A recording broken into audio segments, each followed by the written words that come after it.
Hello everyone, I wanted to talk to you guys for a second just in this video.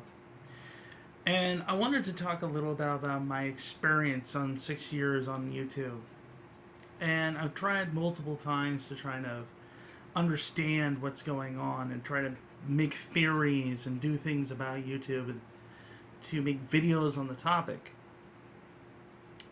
If you're wondering about the ratio, this is because it's being filmed on my phone, kind of testing out the camera and the lavalier because my camcorder for some reason doesn't like the lavalier. It doesn't want to work, although the lavalier mic does work very well.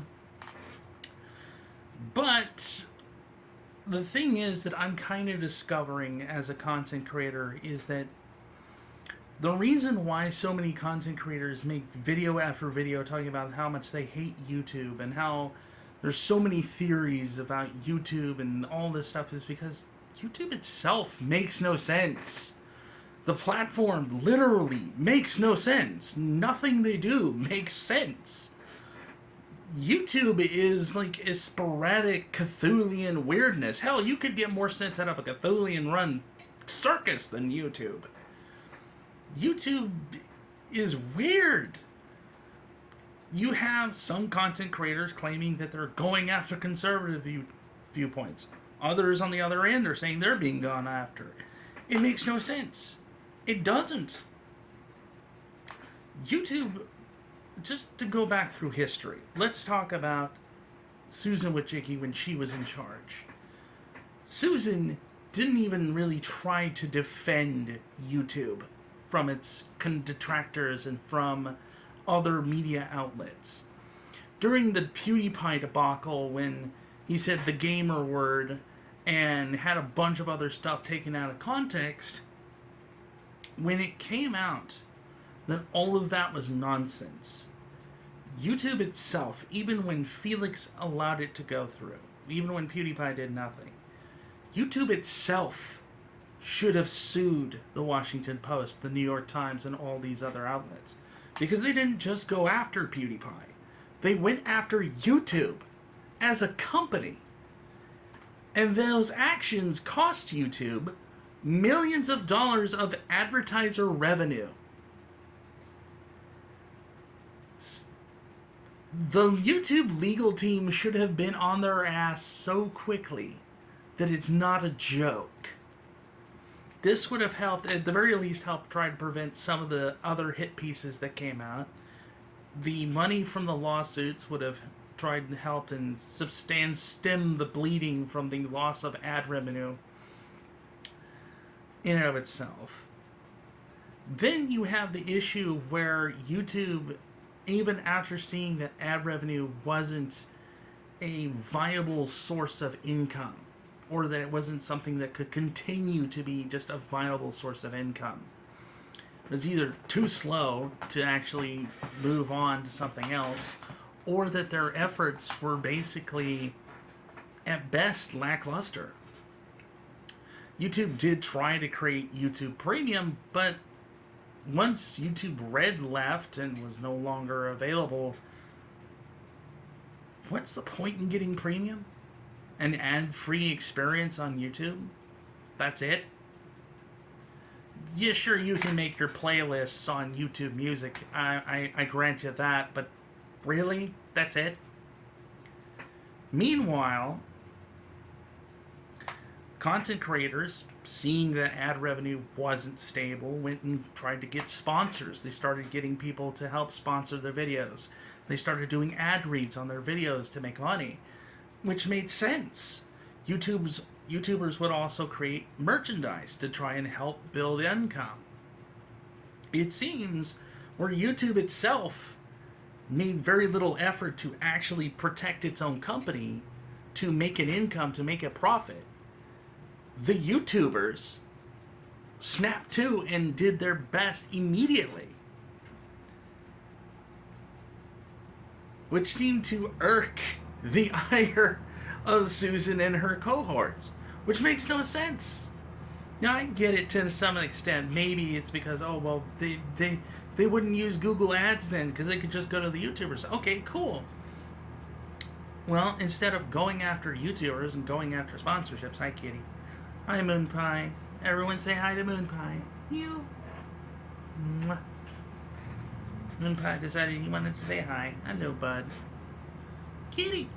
But, instead of doing that, something that I have proffered is that YouTube could have their own sponsorship program. Meaning that YouTube could offer to content creators a sponsorship program as part of their partnership, where YouTube itself will go out, find sponsors for you, the YouTuber. They will vet them, they'll negotiate a price to get you money, right?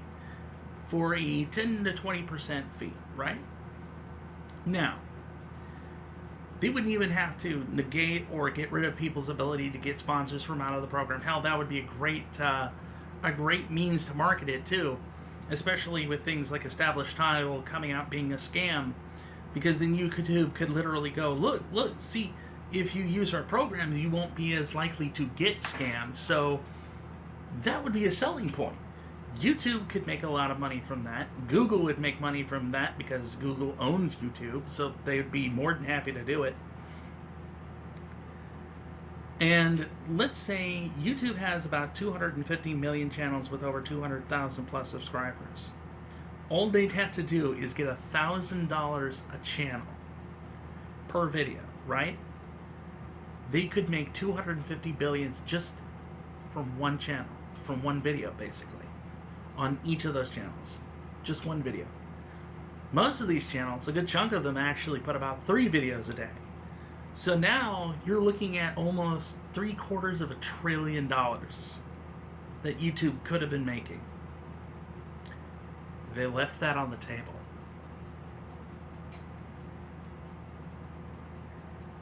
See how dumb that sounds? Oh, it gets better. YouTube could have seen the merch rush that content creators are trying to do. Other services did. Teespring did. Multiple other companies have. They've made plenty of money on doing that. YouTube could technically offer something about similar to Teespring. For 5,000 shirts, for $5 a shirt, they would make roughly and gross $3 trillion from those 250 million channels. Oh yeah. If you're going, holy shite, yeah, that's a lot of money. That's a crap load of money. Even if they only netted $1 trillion, still a crap load of money. That just left on the table, ignored, didn't bother.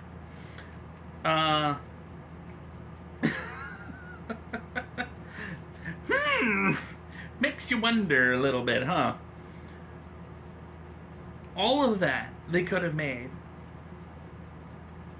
Instead, it seems like on a constant basis, YouTube, for some strange reason, is constantly attacking independent content creators.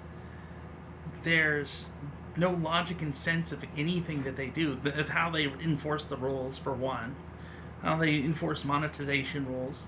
If you try to ask them about it, they give you no answer, which only breeds to distrust. It leaves things open to interpretation, which means that people can just make whatever nonsense they want, which really doesn't do any good for YouTube. You have an almost adversarial case in some cases with YouTube in terms of how they treat YouTubers. They just lost, by the way, with Matt Walsh. I don't care for the guy's politics. I try to stay away from politics with a 10-foot pole, personally, because as far as I'm concerned, they're toxic as hell, especially when you're trying to do a business. But over politics, they lost, essentially, when you do the math. If the man was making $200,000 a week, right? YouTube would be making about 10 times that in ad revenue from him. That means that they were making $2 million a week. That's $8 million a month. $96 million a year. If someone in my company lost me a $96 million a year client, I'd be firing someone. heads would roll. There would be pink slip cannons aplenty. Because you don't lose a $96 million client with no replacement. Especially remember folks, we're in the middle of one of the biggest tech collapses in history. SVB just collapsed not a few months ago. Multiple other banks are collapsing. Venture capital is disappearing. Money is not aplenty right this second. Multiple companies, including Google, are freezing promotions, freezing hiring, terminating people in terms of letting them go and releasing them from their jobs. You don't want to be losing a $96 million a year client on political reasons right this second. And if you're thinking, well, YouTube can do whatever they want, not quite. See, most people haven't heard of this, but there's a little thing called a fiduciary duty. And a fiduciary duty, by the way, is that a company is actually held to duty by law to make profit for their shareholders, their stockholders, and their investors. Now, this is for every publicly traded company out there, period. They have to, by law, do the best they can to make a profit for those investors. Now, YouTube might not be technically publicly traded, but who is? Google. Google is a publicly traded company. Here's a few things, okay? To my knowledge, now I don't know for sure. I haven't bothered to look at their thing for a while, okay? But to my knowledge, YouTube has never made a profit for Google. They've either underperformed or they've broken even. Now, in a business sense, you can't really afford to have a company, a subsidiary that is not making money at all, not making profit at all. You cannot have a subsidiary that is underperforming or breaking even. Now, social media companies have gotten away with this because that's been kind of the standard for the industry for quite some time. Facebook does it until Elon Musk recently bought it. Twitter did the same thing, which in and of itself, Musk buying Twitter just showed something very, very dangerous for YouTube too. YouTube got a pass because other social media companies were just as unprofitable.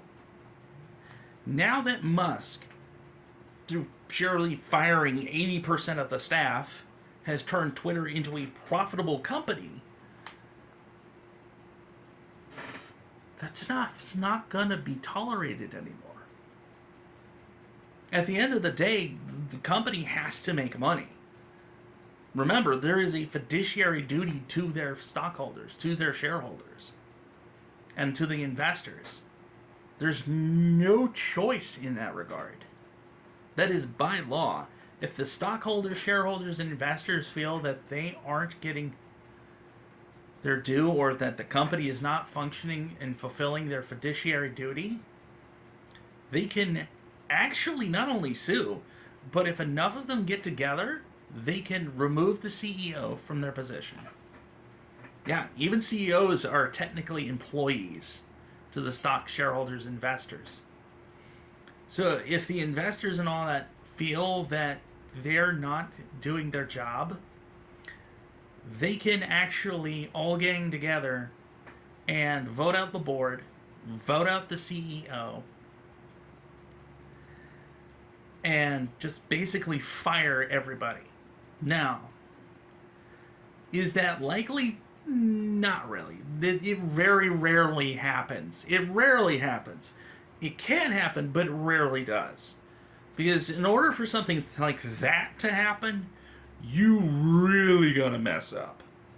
Like, as a CEO, you have to do the most abysmal job ever for that to happen to you. But that's also how things like hostile takeovers happen, where shareholders and stockholders actually sell their shares to someone who is trying to buy the company. Now, there are a couple of things I see happening if this stuff doesn't get fixed with YouTube in general. And that is either Google has to put it up for sale, which means that Musk could probably buy it, or who knows, hell, maybe by some out of left field, here comes Mr. Beast buying YouTube. That would actually be cool in my books, but you never know.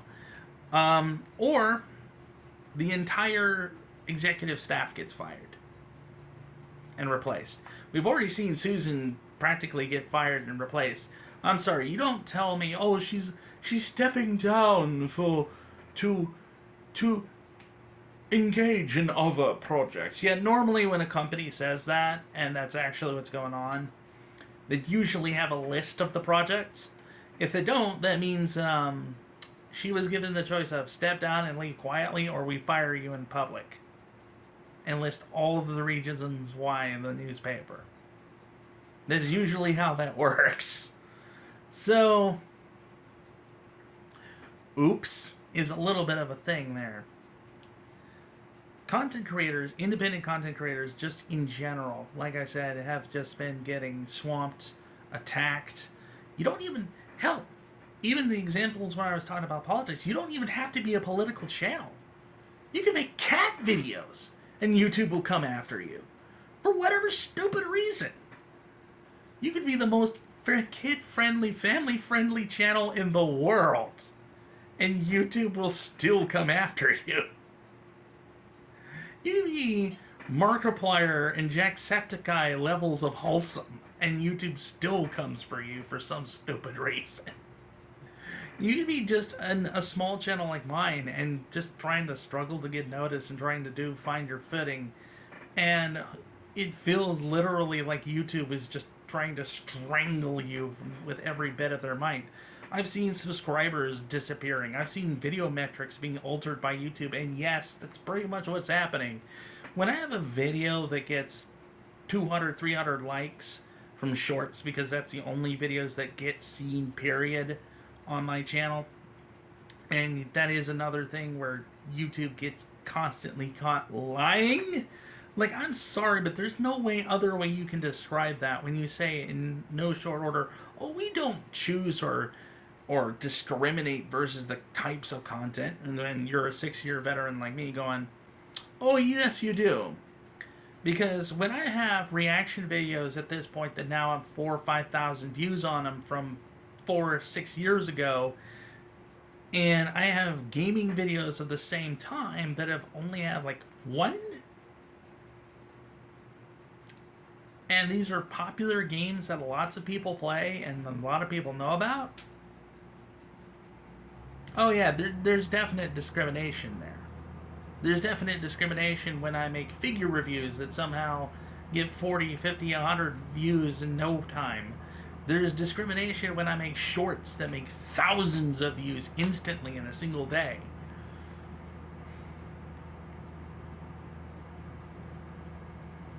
I mean, the old saying, if it quacks like a duck, looks like a duck, smells like a duck, walks like a duck, it's probably a duck. So YouTube getting caught doing stuff like that certainly doesn't help their image at all.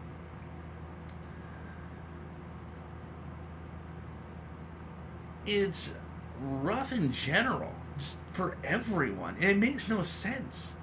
The only people that don't seem to get hammered by this are corporate channels. So unless YouTube is purposely trying to make itself a club for rich college kids and corporations, which is not a good idea. In fact, it's a really quick way to end up bankrupt and being the next BuzzFeed that just collapsed. You kind of want to make sure that content creators feel safe on the platform, comfortable on the platform, that they don't feel like they're being personally attacked by you on a constant basis. That literally there's no reason for them to feel like you're altering video metrics. Again, like I said, when I say 100 likes on a video that suddenly turned into like 50, there's a problem. If I see content creators with hundreds of thousands of subscribers barely have 100 people in live stream. There's a problem. If content creators with millions of views barely break 50,000 views, with millions of subscribers barely break 50,000 views on a video, there's a problem. There is no way in hell that should happen. Yet it happens on YouTube a lot. There is no reason why major content creators of any kind, especially in the middle of this mess that we're currently in economically, should feel like they need to leave the platform or be threatened by YouTube at all. YouTube doesn't make sense. It doesn't make sense at all. You would have, like I said, you'd have more sense being made out of a Cthulian-run circus than this. It's insane. It's unstable. It's irrational in every capacity. And it does need to get fixed. Something needs to happen to fix this badly. YouTube doesn't defend its own interests, has left trillions of dollars on the table for no reason whatsoever. They've essentially allowed third-party companies to basically take over things that they themselves could take over and do. YouTube Premium could use a severe update. I mean, hell, you could have YouTube Premium do what TubeBuddy does. Giving content creators a thumbnail generator, giving content creators suggestions for tags and titles, and helping them do a spell check on their description, or helping show them, hey, look, this is the thing that shows how easy it is for your video to be found on our platform. People would pay money for that. People do pay money for that. That's how TubeBuddy makes money. That's how so many other third-party apps make money on YouTube. And YouTube itself does nothing. Why? What the hell are you thinking? What is it with YouTube and just hating money and hating working with the independent content creators that made it what it is to start with, or have continued to make it what it is to start with? People don't come to YouTube to watch CNN, ABC, or Fox. They come here to watch Markiplier. They come here to watch PewDiePie. They come here to watch Jacksepticeye, or any of the other independent YouTubers. Nobody cares about the corporate channels. People literally stopped watching daytime television because of the crazy zany crap that these independents put out there. That's literally what made YouTube so appealing to start with. And YouTube could capitalize on that so easily. It's not funny, but they don't. And they use that same excuse to be like, oh, that's why we can't monetize as many people. That's why we can't pay as many people. Really? Really? Me thinks you're just lazy. But hey, that's my opinion, everybody. I hope you enjoyed this video. Thanks for watching, and I'll see you next time.